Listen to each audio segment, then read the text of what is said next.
Part 3. What is your religious background and beliefs?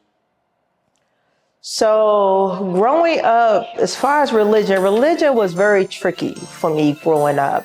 I was raised in a family who we went to church all the time. I mean, we went to church so much, I felt church was a punishment. We were going like 4 times a week, and I didn't understand what was going on. I didn't understand what was being said a lot of times, but we had to go. It wasn't no choice growing up. I was brought up Christian. As far as denomination, I don't recall growing up a specific denomination, but I know we were Christian and we went to church. So that is my religious background. So growing up, I saw spirits. I saw, at first it would look like dark shadows. Sometimes it would look like dogs, dark shadows of dogs and things like that. And it became more vivid. You know, I would see things like real monsters as a kid. And I remember telling my mom I can see it. You know, I feared nighttime. Because I felt haunted as a kid. Like every time at night, these things would come and stand around my bed. And I hated nighttime. And I would tell my mom, hey, I see these things. And she would say, it's just your imagination. But I recall one night, because every night my mom would send me downstairs to cut all the lights off. It's what I had to do at night. And one night, she sent me downstairs to cut the lights off. And I remember going downstairs as the stereo was on. And I used to, at that time, sit by the stereo to wait for certain songs to come on so I can record it and then learn them and those things. So I was the one primarily using the stereo. So when I went downstairs and the stereo was on, it was weird because I knew I cut it off. But I said, okay. So I cut the stereo off and I went and cut off the other lights. When I walked past the stereo, it cut back on. And I doubled back. Part of me wanted to run upstairs, but I said, my mother wake up in the morning and see that stereo was on all night. I'm gonna get in trouble, so I gotta cut it off. So I went back, walked over there and cut the stereo off again.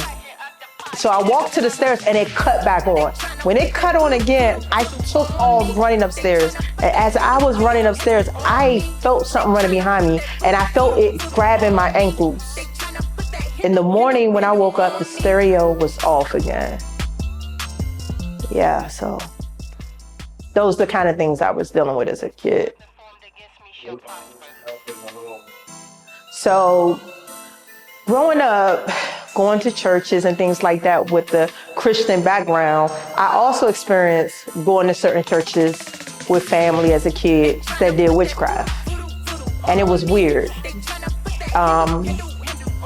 I remember going to a particular church and the preacher was preaching and things like that. And when we would leave out the congregation, that same preacher would have a room set up with a crystal ball in it, where he would do readings and he would read people palms. And it was also times that me and family member went to churches, because I'm a kid, I have no choice, and they were giving out like dust for people to put around the homes and things like that. Also growing up, me and my family would go to certain places that was doing rituals, that had altars to deities and all those things. We went to stores and stuff like that sold these things, and I was a kid and I didn't have a choice to do it, but I was frightened of it as a kid, you know, and it felt like it just was tormentful because those things would bother me and they would bother me at night.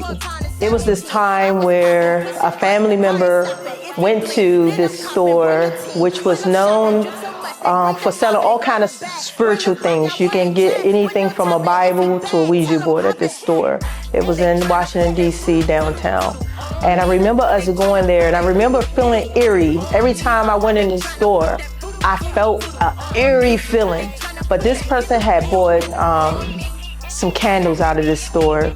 And we went back to their home, and they lit these candles. Me, I'm a kid. I have no idea what this is or what is going on. They lit these candles I was in the other room when I saw a bug crawl across the wall. And at the time I had this extreme phobia of bugs. And so when I seen it, I fell back out of the chair. And the person in the room with me was like, what's wrong with you? It's nothing right there. But I saw it. Then the next thing, I started seeing them crawling everywhere in this room. So I ran out of the room into the main area of this home where the candles was positioned. And when I went in that area, bugs was everywhere, like hundreds of them. And the person who lit the candles, they were trying to get my attention. And I saw the bugs crawling out their eyes and everything. This scared that person. And they called my aunt Kate over there, and my aunt Kate came over and she performed the exorcism on me, which was just like the movies. Anointing my head, the cross, the Bible, prayer, you know. And at first when she started doing it, the bugs was getting, they were falling from the ceiling, and it's like I could feel it touching my skin and things like that. So it was just, it felt so real. So that was the first and only time that has happened. But long story short, after my reaction, it scared the person so much who did that they never did that again.